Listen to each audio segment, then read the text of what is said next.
who saw me last time when I was here, maybe 4 or 6 weeks ago, and Nancy was kind enough to say, well, would you address the issue of conventional farming versus organic farming? And I very unwittingly and innocently said, sure, I'd be happy to. And it's been a real fascinating discovery to learn more about both of those. And just as a quick disclaimer, in the state of Illinois, I'm only allowed to tell you about the books I read. So here are the books that I read for this presentation. And I'll refer to them.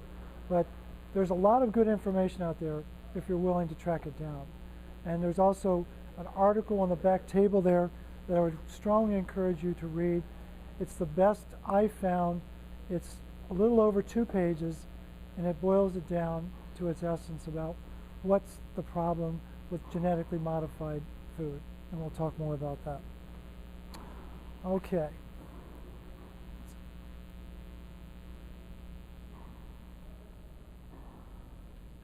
Enlighten the people generally, and tyranny and oppressions of body and mind will vanish like the evil at the dawn of day. I think of myself as a town crier. I've got a message. I had an opportunity to speak at the Real Food Challenge that took place a couple weeks ago here at Northwestern, and was fascinated at the receptivity to this message. And I think it's an important one. And while there may not be 1,000 people here, we're going to tape it and we're going to put it out on YouTube, and we're going to get more and more people to be aware of this message. So who am I? Well, I'm a recovering hospital exec who's seen the light. I've become a wellness coach. I think of myself as a self-appointed health czar, but I sleep with a very clear conscience. And what I want you to know, the real key theme here of my talk is we have been misled and we are being misfed. And my purpose is to prove that over the course of the next hour or so. I've had 7 messages. If you look at the bottom of your first page, there's a summary, and you can check off and make sure that I cover all 7 of those messages. But that's the presentation in a nutshell. And what my goal is today is to make sure you never buy conventional food again. And you're never going to look at food the same way again. I know that. All right, real quick, you know, Earth is flat, right? No, it's not flat. It's round. We know it's round. It took 2,000 years for people to come to that realization or accept that. Pythagoras discovered it in 522, and it wasn't until Magellan's crew came back that the common man accepted it. So what I'm going to tell you today is not that the Earth is flat, but actually the universe is flat. Did you know that? In fact, it is. This is a poster that's been hanging in my office for the last 30 years. I didn't know why I needed this poster, but I was able to take a picture of it. And the top of it, right down here, that's planet Earth. And you work your way up through the galaxies and the clusters, and that's the known universe. It's a disk. It's mind-boggling. So when I tell you what I'm going to tell you today, you're going to be thinking, I know that the world is round, and what I'm telling you is it's flat. And this is the common knowledge and accepted knowledge of the physicists, the astrophysicists who are studying it. So just play along with me and pretend that the universe is flat. I've got a twofold operating premise. Everything you think you know about food is based on an orchestrated process of deception. Not a good feeling, but again, there's a lot of evidence of it. And secondly, the foods that you are eating are more than likely, regardless of the source, regardless of where it's coming from, more than likely, it's contaminated. It's pure and simple. That's my premise, and we're going to go forward from there. All right, this is a picture of the dairy truck that used to bring my dairy when I was a little boy growing up in Baltimore, Maryland. Now, I've had a jingle in my head since I was 5 years old, and I'm going to share it with you. I can't sing, but just bear with me. I mean, after all, I fed you. You can at least listen to me, right? Milk and butter and eggs and cheese, fresh from the farm to you. If you don't own a cow, Call Cloverland now, Northfield 92222. That's been in my head for 50 years. But it's real important for this because this is where the deception is in our diet. That's the image we have of milk. Beautiful golden Guernsey cows in this very lush pasture enjoying themselves, right? That's the organic image that we have. This is the reality of it. These cows are chained to stalls. They're fed G.M.O corn, G.M.O soy, and now, soon to be, G.M.O alfalfa that just got approved 2 weeks ago by President Obama. The milk is then pasteurized to kill all the enzymes. And you know how they know it's pasteurized? Because there are no enzymes. That's the true test of pasteurization. There are no enzymes. Then they bottle it at different butterfat levels, 4%, 2%, or 0% butterfat. Well, there's a reason why you drink milk, and one of them is to get some fat. So that's milk. That's butter. Fresh, churned butter. Again, that's the organic image we have of butter. We think butter, oh, it's beautiful. This is what most people think is butter. This is the back of, I can't believe it's butter. What I find fascinating is that the first ingredient is water. The second ingredient is liquid soybean oil. The third ingredient is salt. And then the fourth is buttermilk. There's less buttermilk than there is salt in this product. Again, it's made from cows that are fed G.M.O feed. There's 65% butterfat in the U.S. butter. It's 85% in Europe. We water down our butter. And that's why the recipes that are European in nature, that's why they don't work with American products, because there's too much water. My partner, Liz Erkenswick, over here, two of her sons are chefs, and they can't use American butter for the recipes that they work with. Again, eggs. These are the girls in the backyard, right? Again, that's our organic image that we have, is these beautiful, happy little chickens are making eggs. You ready? That's how eggs are made in a factory farm. They're caged, they're not allowed to exercise. Again, they're eating G.M.O feed, whether it's either soy or corn. They're not allowed to be chickens. And my favorite part, you see that little thing up there?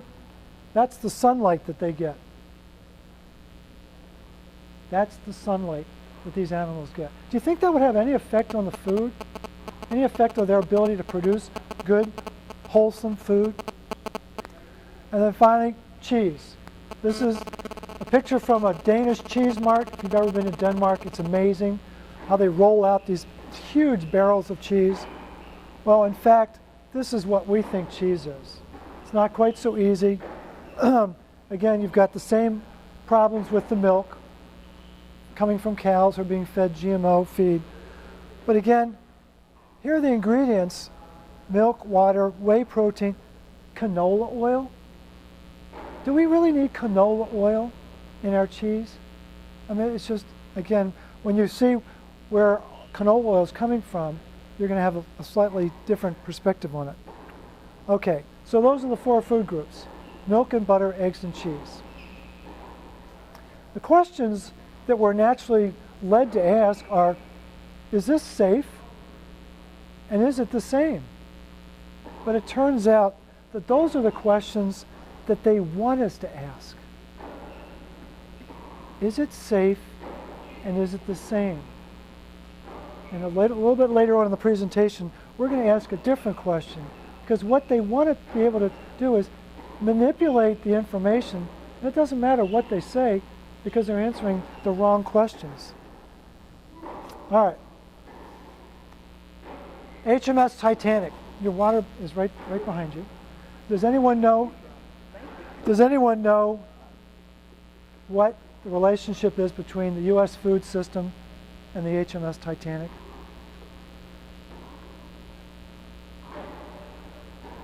They're almost identical, but there's one big difference.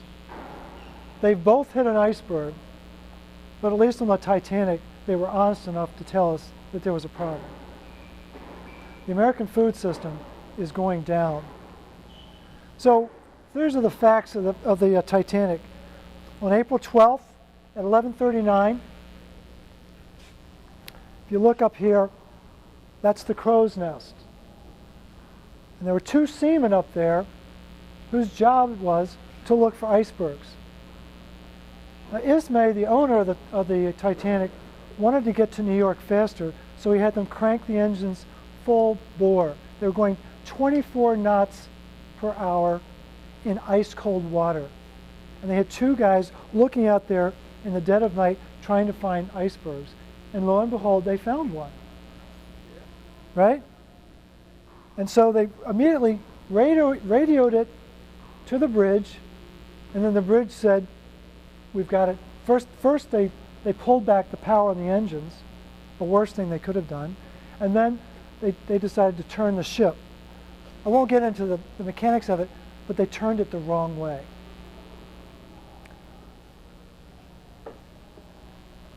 What's really important is to understand what didn't they have on this ship that caused them to hit the iceberg.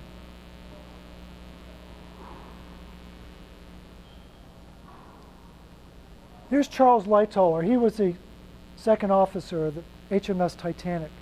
He was actually the third officer, and just prior to the ship leaving port, he was made the second officer, and the second officer of the Titanic went to a separate ship. Guess what the primary responsibility of the second officer is on a ship back then? Supposed to supply the binoculars. Here is this amazingly rigged boat with half as many lifeboats as they needed, but an amazing design and amazing construction. They have no lifeboats. And Lightoller, when this is brought to his attention by the crew, he says, "Don't worry, guys. We're going to buy them when we get to New York." And that's a quote from his granddaughter, who just revealed that a couple months ago. She thought that the truth needed to come out about what actually happened. Okay? So that's the Titanic, and it went down. The captain of the U.S. Titanic in 1992, 80 years later, our esteemed President George Herbert Walker Bush signed an executive order called the Doctrine of Substantial Equivalence. Has anyone ever heard of it? No. It had two important principles. One, all food developed through biotechnology was regarded the same as conventional food. Secondly, it barred all government agencies from conducting any kind of research to test whether it was safe or not. Unbelievable, but it's true. And in effect, it's as though he declared, we want no binoculars. We don't want to know how bad it is. That is the effect of his declaration. It's the same. No one's going to test it to see if there's a problem. So here's the proof. Here's my proof that the Titanic is going down, that the U.S. Titanic is going down. These are the maps of growing obesity in the country. They don't have a color yet invented for 2010 because it's going to get worse. The amount of obese people is now 35%. It's expected to go up to 45% in the next 15 years. Diabetes is expected to double over the next 15 years.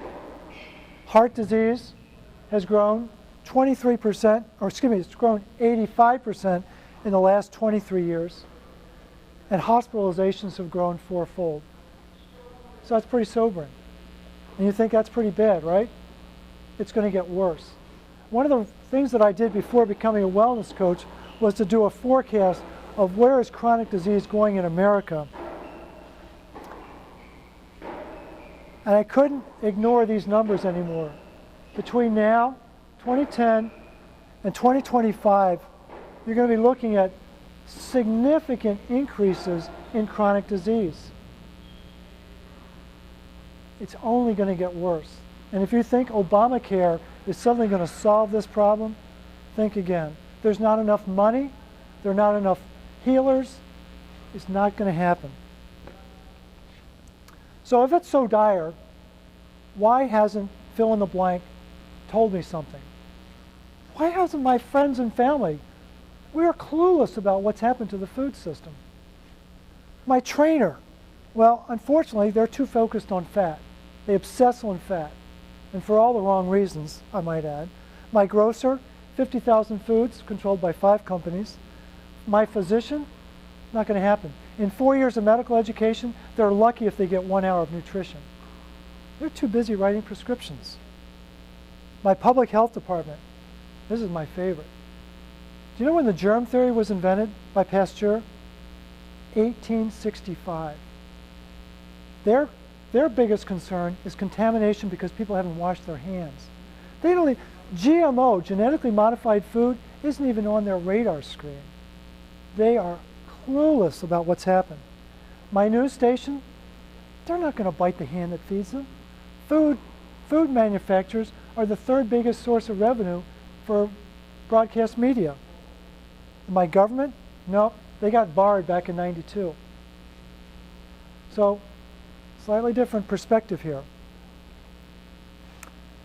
But people would rather believe a simple lie than the complex truth. And what I'm going to share with you today is the complex truth. And it's not a comfortable situation. And we don't see things as they are, we see them as we are. So how you react to this is only a reflection of where you are in your willingness to accept the truth. And what we've learned is that people tend to fall into one of 3 camps. We don't know, we don't care, or actually 80% of people don't want to know, because that means I got to change what I'm doing. That's a very unsettling proposition. Who here has been to Iowa? This is a picture of Iowa soil. It's black. It's the blackest thing I've ever seen. It's incredible. It's a tragedy that they're using most of it to grow genetically modified crops, but this is an actual photograph from Iowa. But I think the quotation is very, very important to grasp.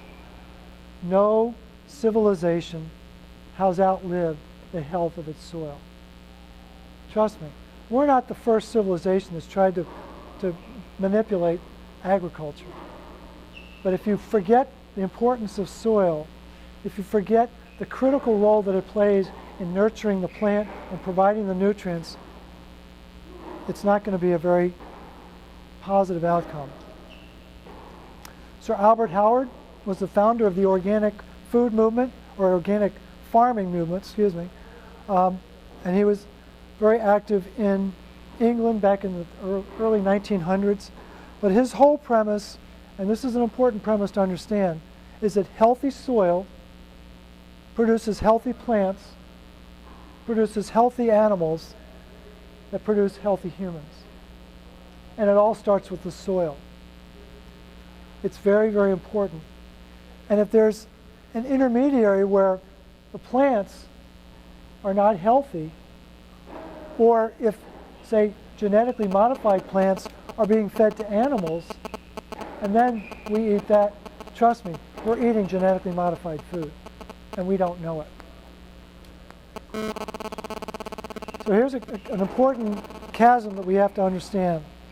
Descartes developed this whole concept of thought about the object and taking control of the object. And Einstein's whole concept of relativity is about the field and being able to coexist with the field. One is about conquer it, the other is about coexisting. And this is the conflict we have in farming.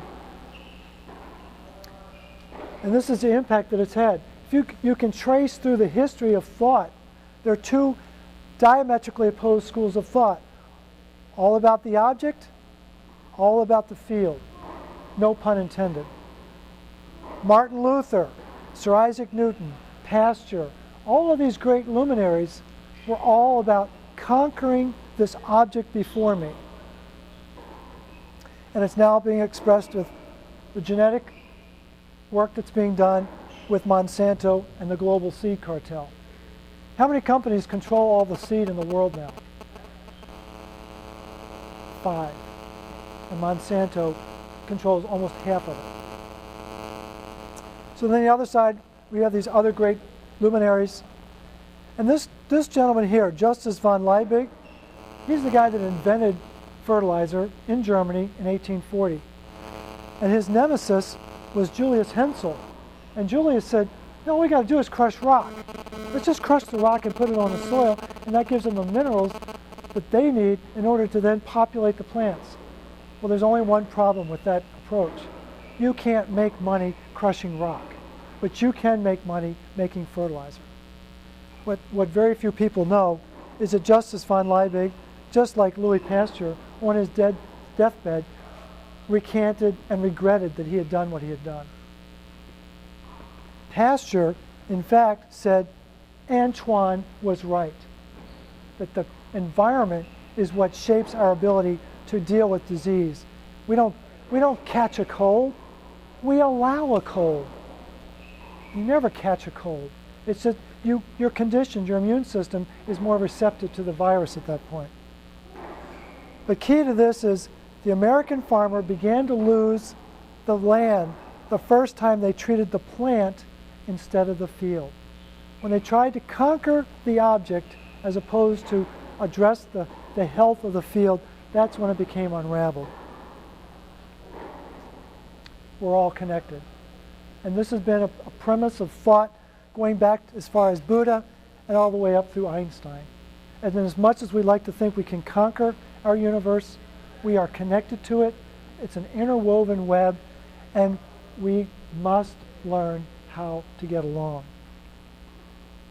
So, really quickly, first of the 7 points, we have been misled and misfed.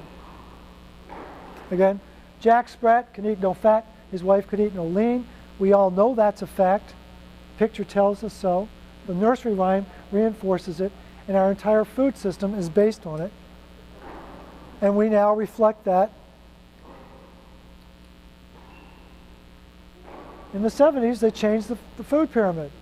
And as much as you'd like to think that it was the government looking out for your best interest, it was the U.S. Department of Agriculture whose sole purpose is to sell crop and product. It has nothing to do with health. They don't care about our health. All they care about is, did we sell, did we export more product this year than we did last year? Ancel Keys, he's the guy who created the diet heart hypothesis. If you eat fat, you will die. That is the premise of his whole research. He was born in 1900. He began to have serious regrets again, like Justus von Liebig, like Pasteur. Oh my gosh, what have I done? And in 1987, interviewed by the New York Times, said, I think we're making too much out of this cholesterol thing. Well, 1987 was when Lipitor was taking off. And then 4 years later, he wrote an article in the New England Journal of Medicine. That's the Bible of medical research. He said, there's no connection between cholesterol in the food, cholesterol in the blood, and we've known that all along. Really? I didn't know that. That's amazing. Unless you happen to be a chicken or a rabbit. We have been misled. We are being misfed. What Dr. Keyes failed to mention is that the study that he based his declaration on was actually, it wasn't a 7-nation study, it was a 22-nation study, and the 15 countries that he left out didn't conform to his hypothesis. He and an entire generation of lipid researchers kind of overlooked a basic thing, the sugars and carbohydrates in diet. And the difficult thing here is that in 1960, when the study was done, Japan's consumption of sugar was equal to our consumption of sugar back in 1840. There's a slight difference there. The other thing that he forgot to address is that cholesterol levels increase as you go up latitude. The farther you get away from the equator, the more you need cholesterol. Why? Because you don't have the ability to produce vitamin D. And the correlation is just a modest 0.96, which means It's all about geography. It has nothing to do about your diet. And the other thing you forgot to tell people is rabbits don't eat meat. And that's basically what they were doing in the study, was feeding rabbits meat-based products. And the most amazing thing happened, the rabbits produced cholesterol all over their body, which is what you would expect them to do. But this is, I think, an important quotation from George Mann, Dr. George Mann, who was the co-director of the Framingham Heart Study, the longest standing study of diet in America. The diet-heart hypothesis has been repeatedly shown to be wrong. And yet, for complicated reasons of pride, prejudice, and profit, the hypothesis continues to be exploited by scientists, by fundraising enterprises, food companies, and even governmental agencies. The public is being deceived by the greatest health scam of the century.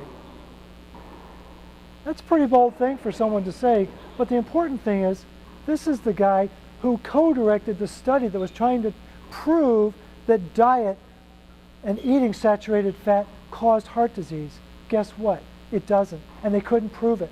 And it drove the scientists at NIH crazy. So we get further misled. They take what was already a bad pyramid and they make it a revised pyramid and increase the amount of carbohydrates in it. So if it wasn't bad enough, now what we've got to contend with is, if you just take what they were recommending prior to revising the food pyramid, the actual consumption of sugar in America is 65 teaspoons per day. That's based on actual consumption. If you follow the new food pyramid, you'll be delighted to know that you'll be now be eating over 100 teaspoons of sugar. You say, well, that's not so bad. Well, actually, the human body is designed to process 1 teaspoon of sugar a day. 1% of your pancreas is used to make insulin. It gets tired. 1%.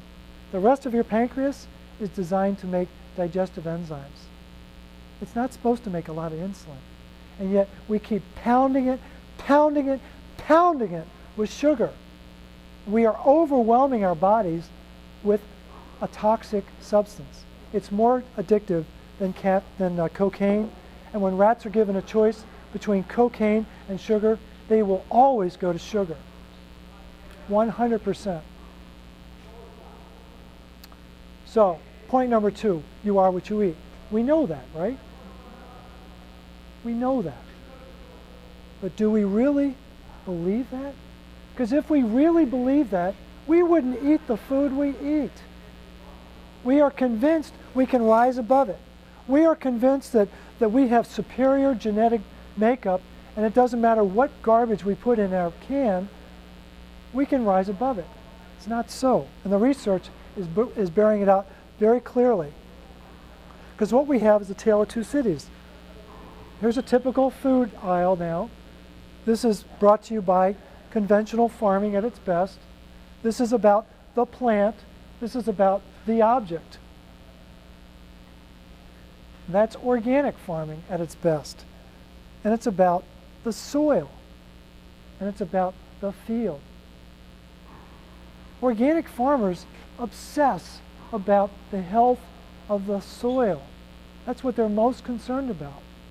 Conventional farmers don't care about the soil. They just toxify it with fertilizer, herbicides, pesticides, and it's an overwhelming amount of product that's used year in and year out. And yet we think we can buy this product and wash it with a little water and it'll be fine. Or not even think about, I really, really wonder what's in this package. I wonder what they've done to make this product. We never stop to even think about that. So my son wanted to take me uptown, said, Dad, you need to read The Economist. I thanked him a lot, like I've got time to read The Economist. But this was a recent recent cover issue, was about a fax of a violin. It's for real, it actually plays. It's kind of mind-boggling. And I thought, wow, that picture reminds me of something. What is it? And it's this book that I read, Empty Harvest. If there's only one book you're going to read from this presentation, read this book, Empty Harvest by Mark Anderson. It'll really change your impression about the food system that you take for granted. It is absolutely empty. The soil, they've known since the 30s that the soil was basically barren, and it hasn't gotten a whole lot better. Here's a study done at Rutgers. This study is about 5 years old, and we're just looking at 5 different items from the produce aisle, but in every case, I'm looking at total ash minerals here. In every case, there's a significant difference in the amount of mineral ash in the organic produce versus the conventional produce. And we could go down this bunny trail. Study after study has borne this out. Trust me, conventional food is a shadow of its former self. So why do we eat food? Well, there are really 3 reasons. We eat food to produce energy for our metabolic processes. We eat food to replace the 1 billion cells that die off every hour. You have 100 trillion cells in your body, and 1 billion of them, by the time we're finished with this presentation, you will have lost 1 billion cells. And so you eat food. What you really want is you want genuine replacement parts. You want the best possible replacement parts you can find. Not something from the aisle at Dominic's. Get something that's actually going to rebuild your body. And then we want to make sure that we ensure our optimal genetic expression. Our genes respond to the signaling from the food we eat. The research is incontrovertible now, how effective it is. A very noted physician has written this book, Deep Nutrition, Kate Shanahan. I think she's a very talented individual, and she makes the observation in the book. This is on the last page. She makes you work through 300 pages to get to it. We are sacred vessels of genetic expression, and that's really what it's about. We are genetic expression, and the better the food we eat, the more pure the food we eat, the more we're able to express our true genetic expression. Real quickly, the field of genetics is in conflict with the field of epigenetics.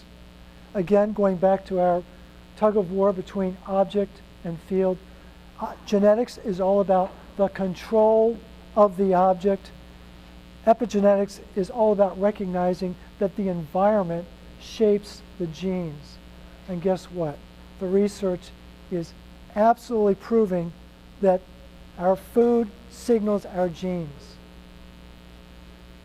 A quote from Randy Girdle at Duke: each nutrient, each interaction, each experience can manifest itself through biochemical changes that ultimately dictate gene expression, whether at birth or 40 years down the road. It plays on and on and on. We are what we eat. And they've now identified 500 genes that are manipulated, are changed, are influenced by the lifestyle that we lead, the most significant of which is our daily diet. So we want to blame epigenome on the explosion, and the tragedy here is I don't blame people for overeating, because that's not what's causing this problem. They're eating food that is totally distorting their body's chemical profile, and they don't even know it. And their body has hormones racing through their mechanism, and it's forcing them to eat, not because they're bad people, but because their signaling is saying, must have more food. This individual, believe it or not, is starved to death, even though they're overfed. At a nutritional level, at a molecular level, this individual is starved. So we're not trapped in our genes. We are not jailed in our genes. We do have a choice. And that's really the premise of this whole presentation. Does anybody know what that beautiful field of yellow is?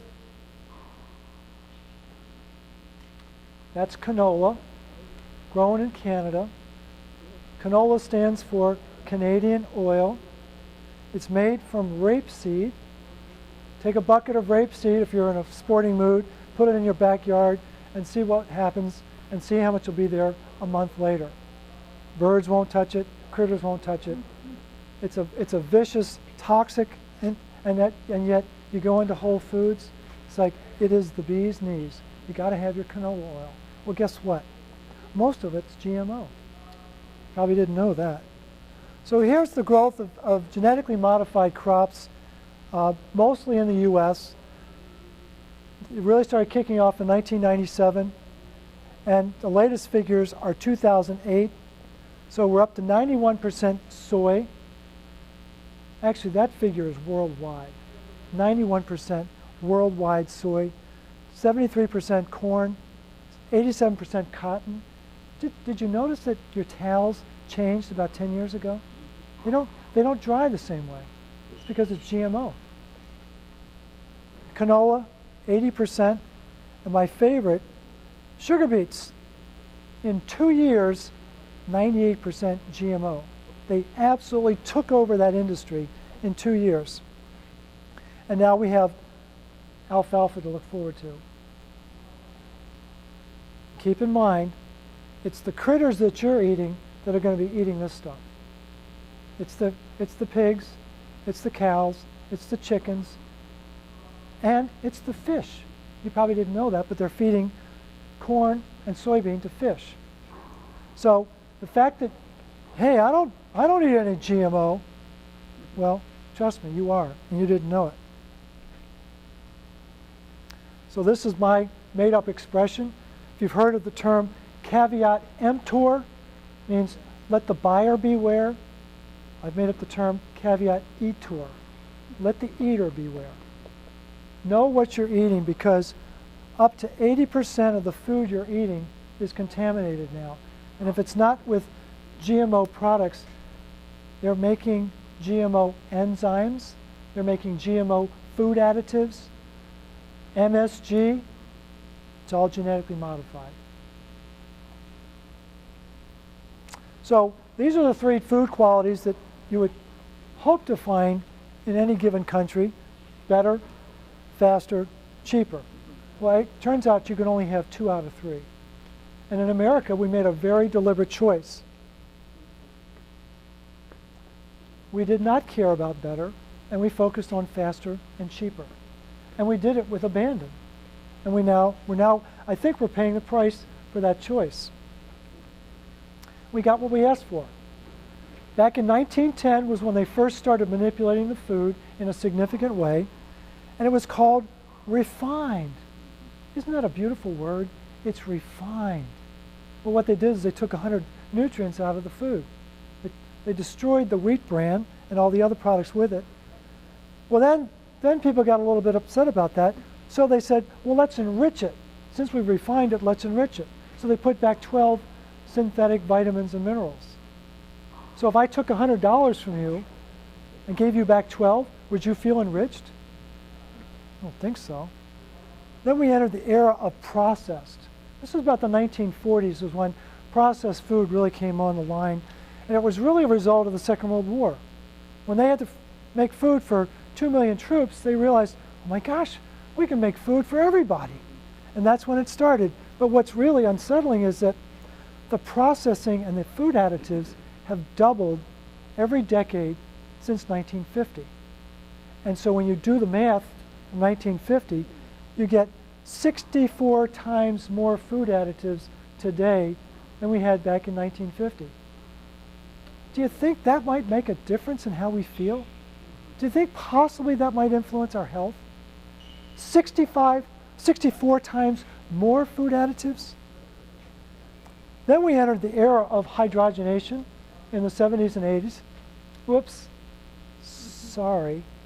Did I forget to tell you that that absolutely causes heart disease? And what I love is that I can't prove it. My theory is, and I worked in the hospital field, I truly believe that there's more margarine being served in hospitals than there is butter. Because we all know that margarine is safer than butter? No. It's unbelievable. And people don't even think to question it. And now we've entered the era of engineered food.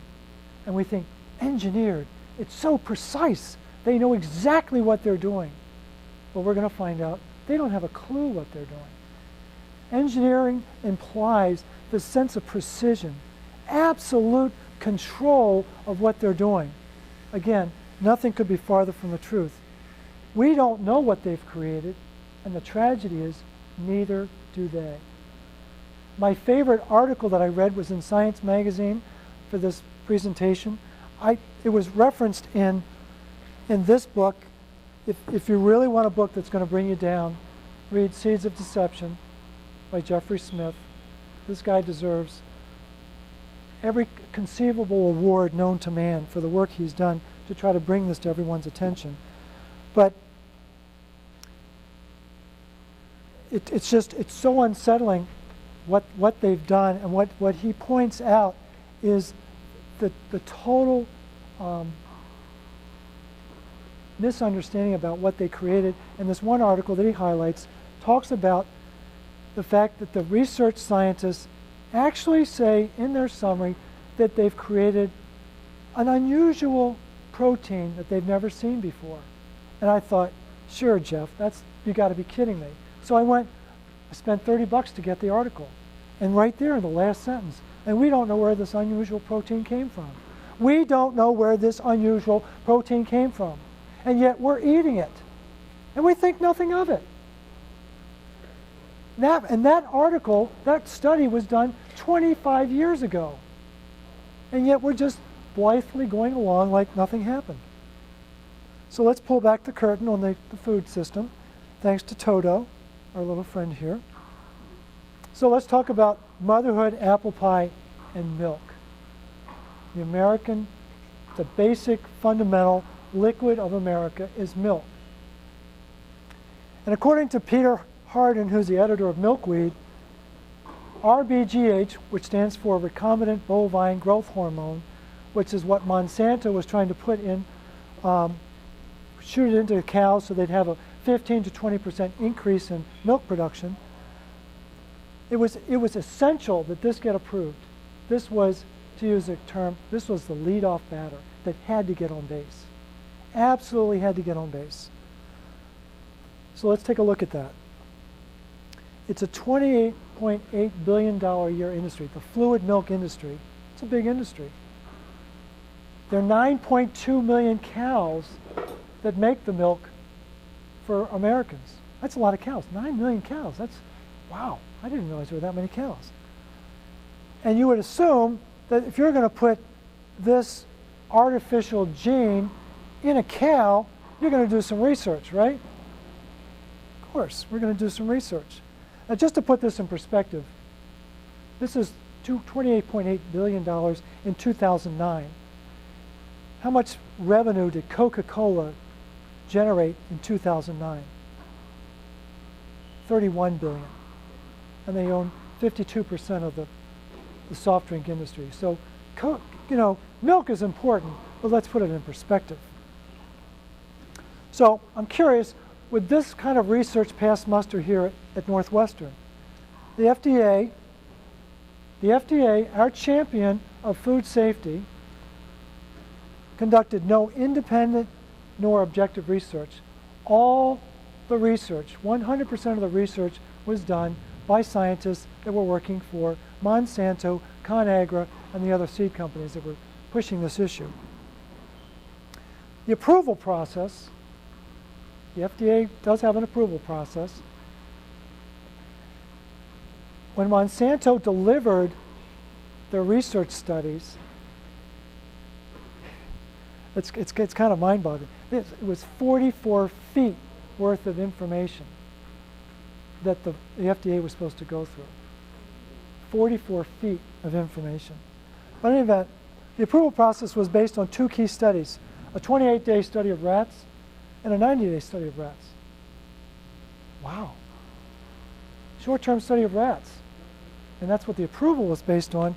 But in fact, You need to do a study of 2 years or more to get multi-generational understanding of what's happening to this animal. They're now doing those studies, and we'll talk about that in a little bit. No details were provided. And there were several people who exercised the Freedom of Information Act requests. And they were denied at every level of the FDA, and they were denied at every level of the courts. For one reason, because it would threaten the profits of Monsanto. And we cannot release that. Wow, that's interesting. Let's not worry about the health of the populace. Let's worry about the profits of the company who's trying to push this product. Bacteria count.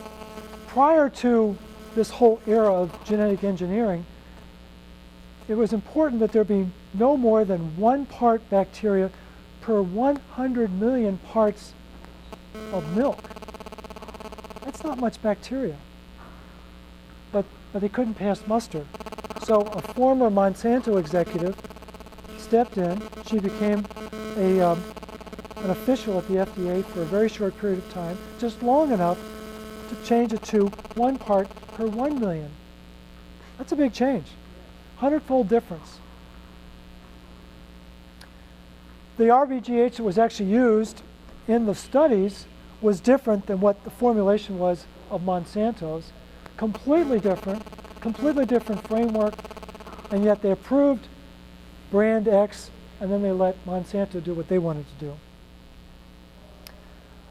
The other key point was that the bovine growth hormone needed to be destroyed during the pasteurization process. Does anybody know how long pasteurization takes? You heat the milk up to 160 degrees for how many minutes? 15 seconds. It's actually 15 seconds. And that kills all the enzymes, and it was supposed to get rid of all this hormone.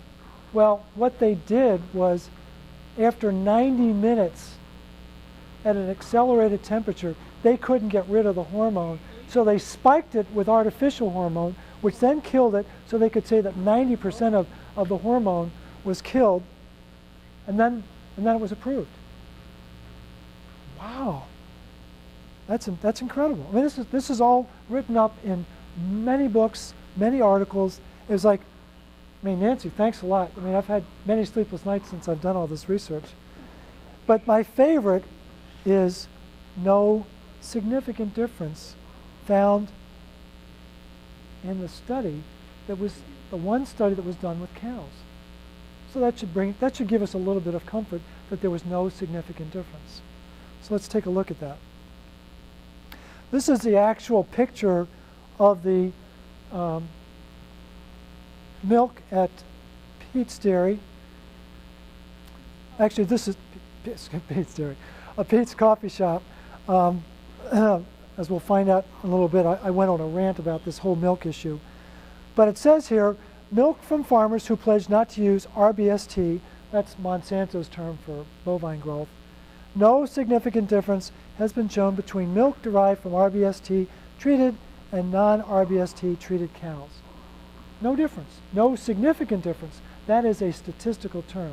That is supposed to put us at intellectual rest and comfort.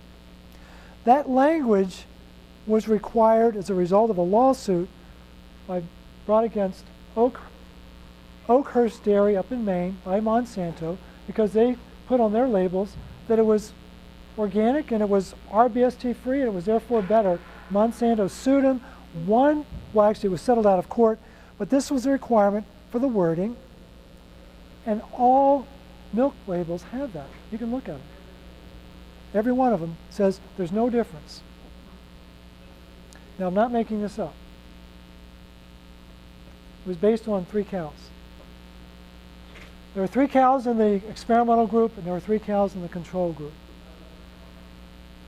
So we got 300 million Americans. At that time, it was 275 million Americans drinking lots of milk, 9 million cows, and we based the study on 3 cows, and this study was done by an undergrad student at a school up in Canada. But it was published in Science magazine, so it must be legit, right? It needed to be 49 cows for it to be statistically significant. And there were wide differences in the amount of hormone in the milk from these 3 cows. But because it was only 3, it wasn't statistically significant. Okay, so this is where it gets exciting. Monsanto is the big bad bully from St. Louis. Everybody, I'm sure, has heard of them. But this is their latest salvo in this war of propaganda. We have 9 billion people to feed. A changing climate. Now what? Producing more, conserving more, improving farmers' lives. That's sustainable agriculture, and that's what Monsanto is all about.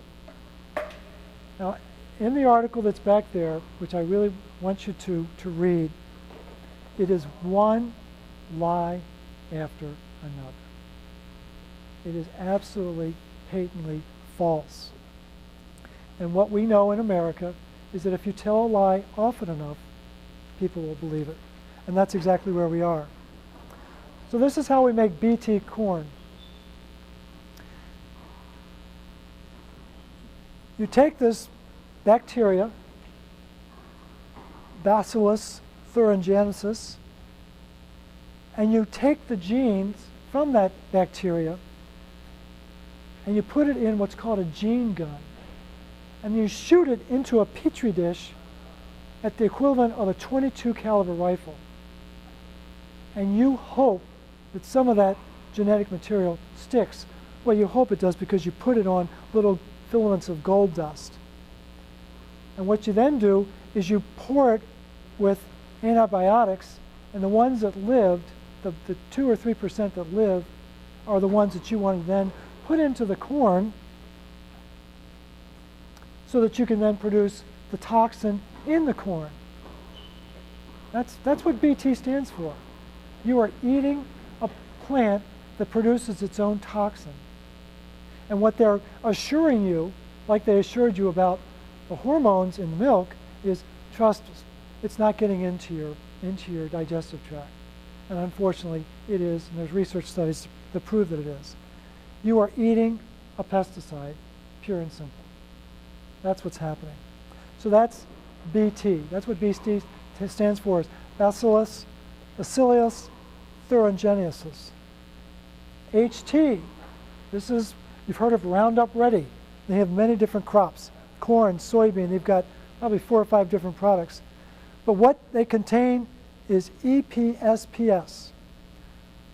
I tried 6 times to pronounce that. I'm not even going to bother. It's like, wow. And what they're doing is making this product that this allows it to be resistant to glyphosate. And glyphosate is what kills the herbs. Where it gets really tricky, though, is it requires 15 times more herbicide for a farmer to use Roundup Ready products than it does a conventional product. 15 times. So the illusion is, well, we're not going to use as much chemical.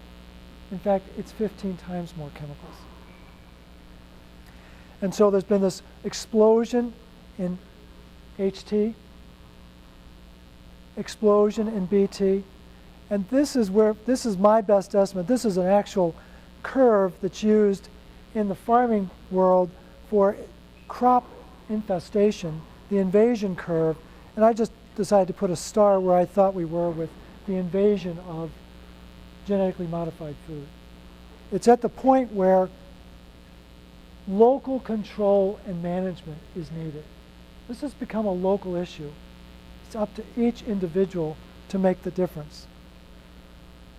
And as I said, a 15-fold increase is what's required. The plants are not able, they're not as healthy in a genetically modified format. They're not as healthy, and they can't absorb the nutrients. The roots are not able to take them up, and then the plants are not able to take them up. And there's a lot of buzz in the farming community, but no one wants to take on Monsanto. And here's just one example of the casualties. Monsanto talks about increased crop yields. Actually, they're about 1/10 of what they used to be, and less dependence on fertilizers. We've covered that. And of course they say it's cheaper. In fact, it's like 15 times more expensive to buy genetically modified seed. So nothing could be farther from the truth. UK Daily, a couple of years ago, talked about the rising rate of suicide in India. And in fact, according to actual statistics, the Indian National Crime Records Bureau, in this 10-year period, 183,000 people, 183,000 farmers committed suicide. That's about 17,500 a year. That's the entire enrollment at Northwestern every year are committing suicide because they cannot make a living with genetically modified corn.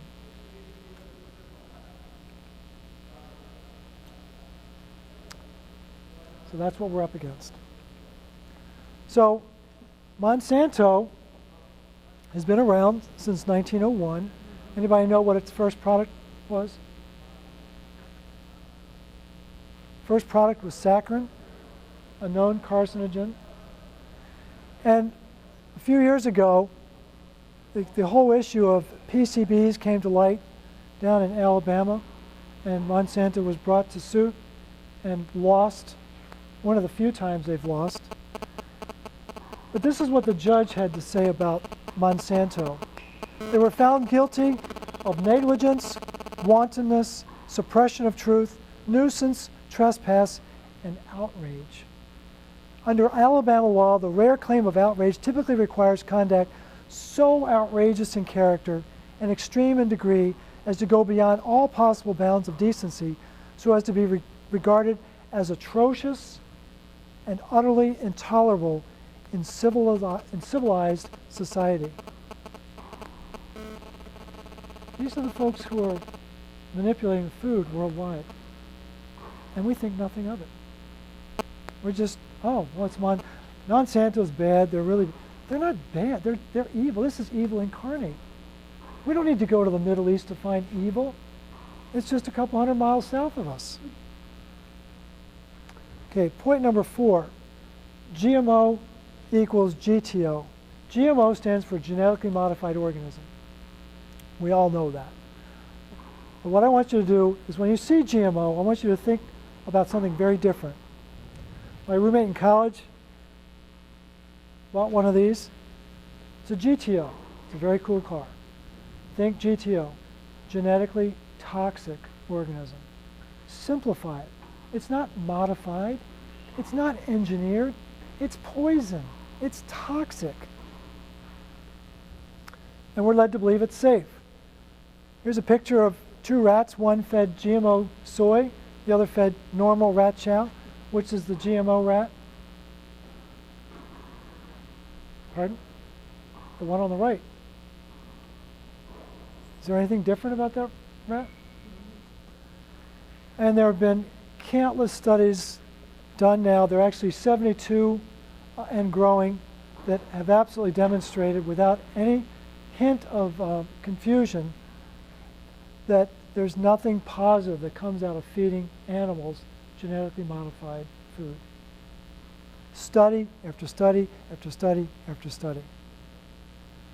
Now, rest assured that ConAgra, Monsanto, and the other guys, they've done all their studies, and they can prove that there's no harm.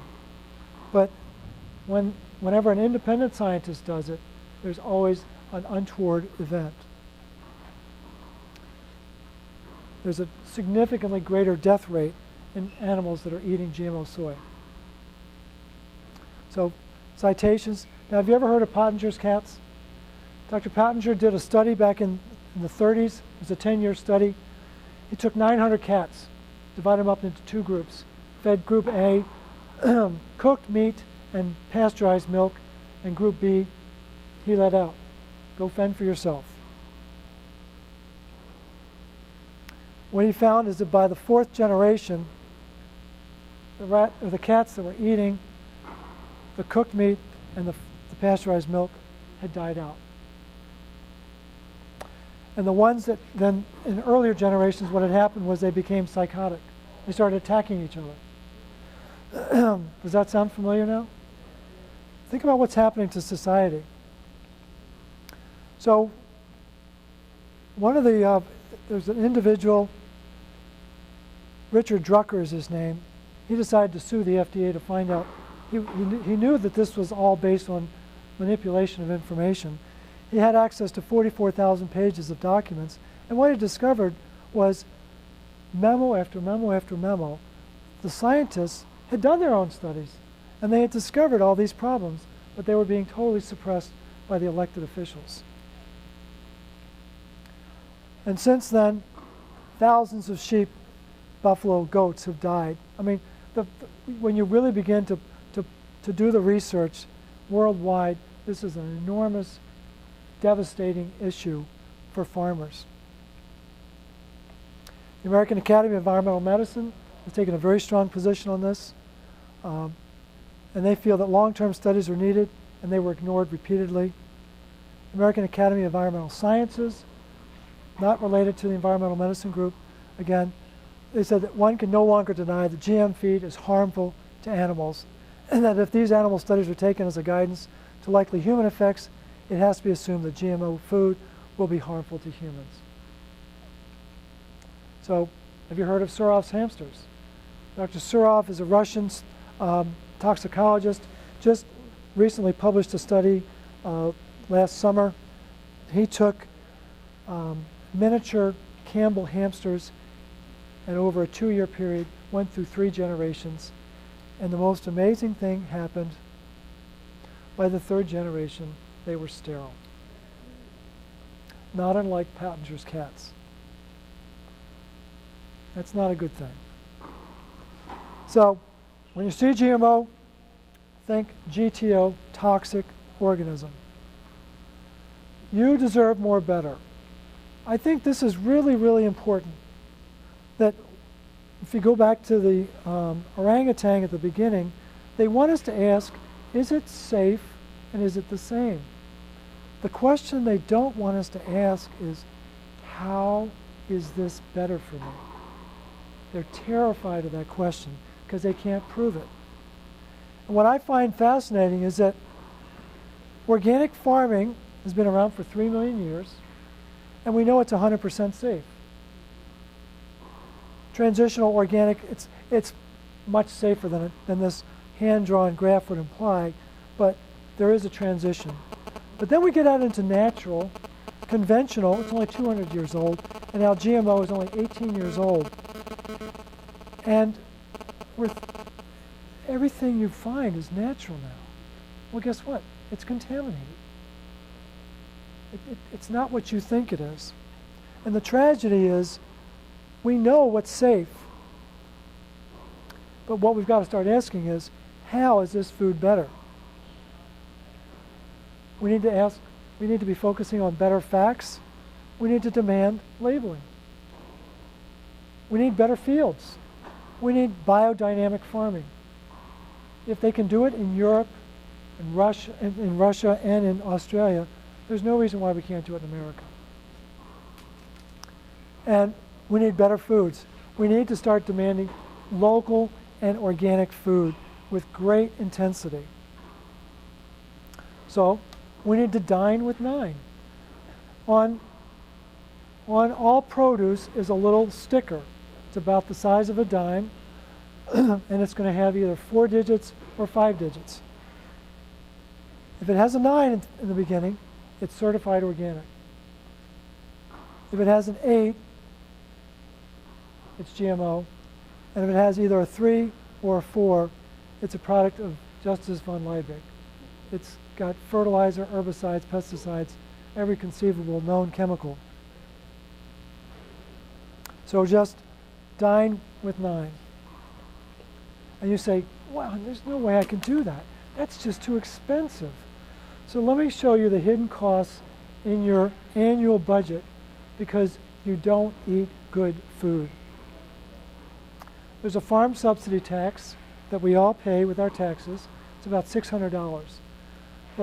The bell-shaped curve around this is, I've found figures as low as $400. I've found figures as high as $4,000. So I'm being aggressively conservative here to say it's about $600. We don't really know how much we're paying for the conventional farming that's taking place. Most of us have health insurance, and if you do, the average American pays $7,500 a year. If you ate better, you wouldn't get sick. But what we find out is that even though you have health insurance, it doesn't cover everything because you have co-pays and deductibles. So again, average American, according to William Mercer, spends $1,000 per person each year.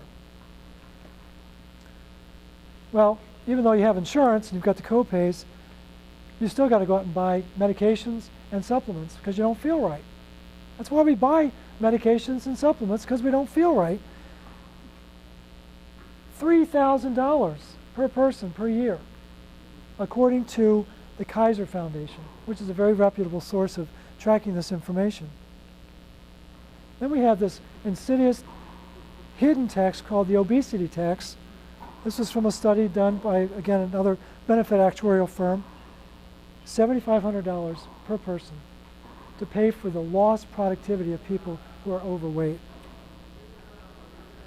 Then, this is no joke, the cost to run the FDA costs us each $1,000 a person. That's a lot of money. And then they're not even doing their job. And then I just finished a book about food and behavior, and it's written by a probationer who focuses on changing inmates' diets, and the 80% who changed their diet never saw the courts again. And what they took out of their diet was sugar, just one thing. But again, on average, we pay $260 per person per year to house the people who are not acting right because they're not eating right, in large part because they eat too much sugar. How much do you think we spend on organic food per person per year? Because this is about $24,000 right here.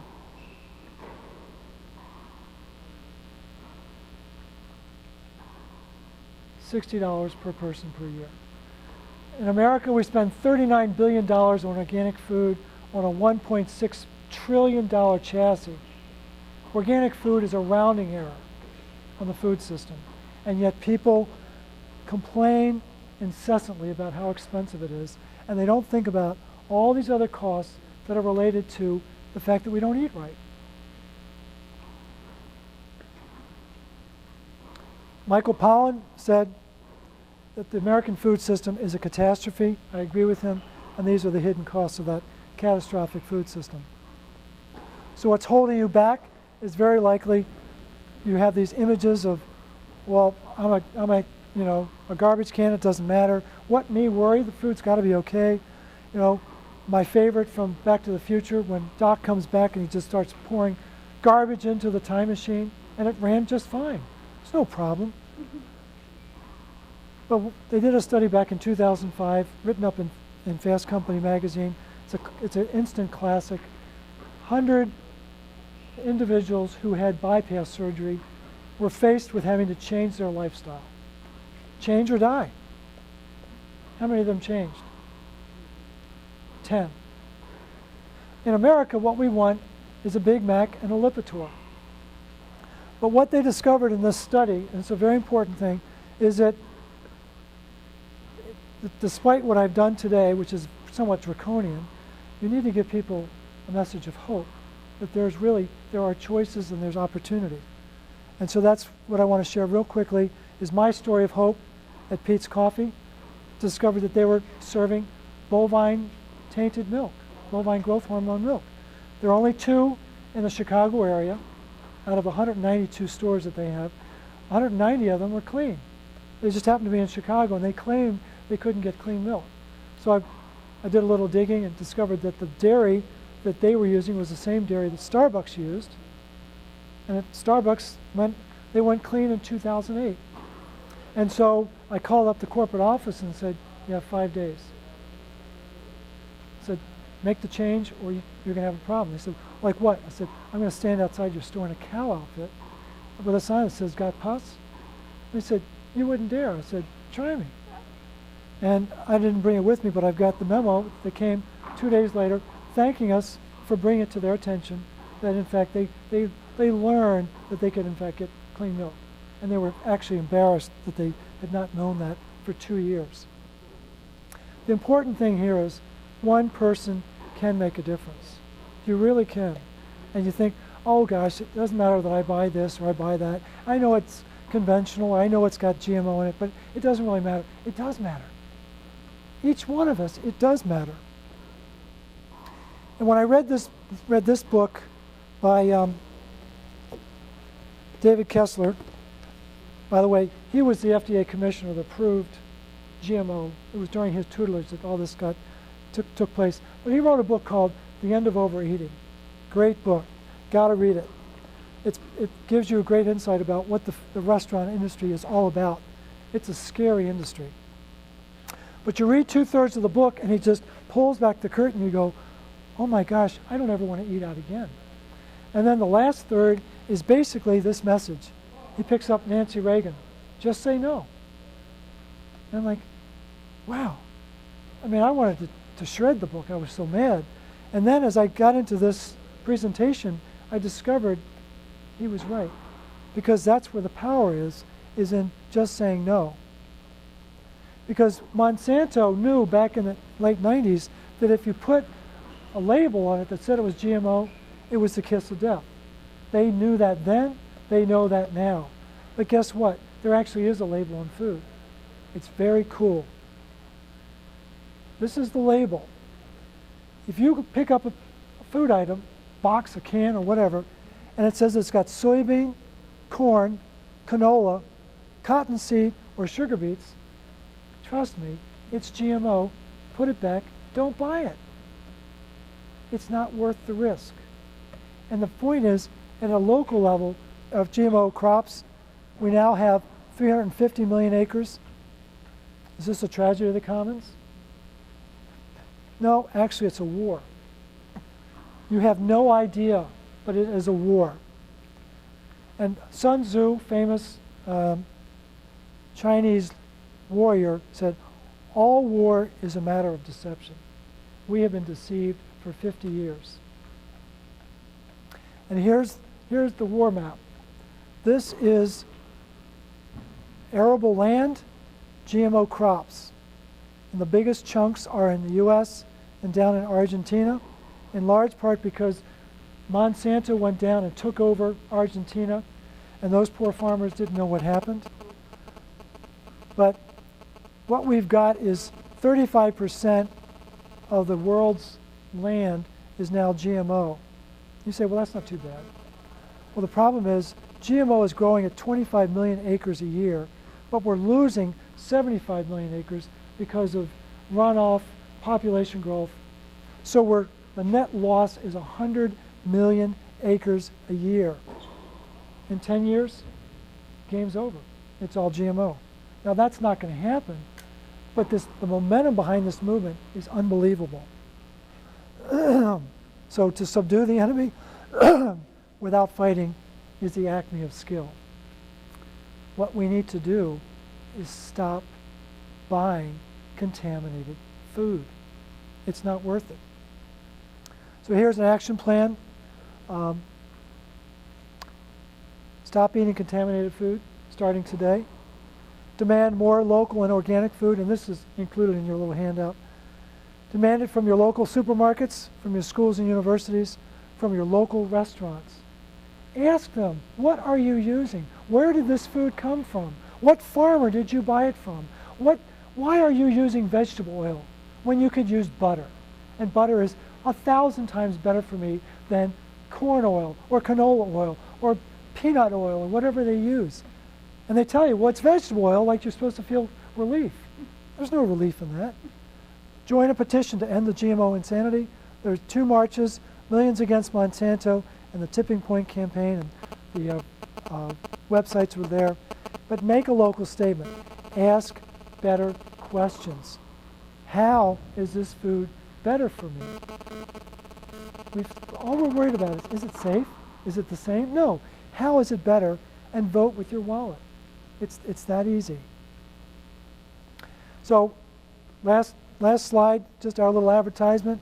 What Liz and I are dedicated to is to inspire, to prepare, and to guide our clients back to a healthy future. We do it one person, one family, one community at a time, and we focus on structural issues, nutritional issues, and emotional issues. So that's what we're about. And those were the points. Any questions that you all have?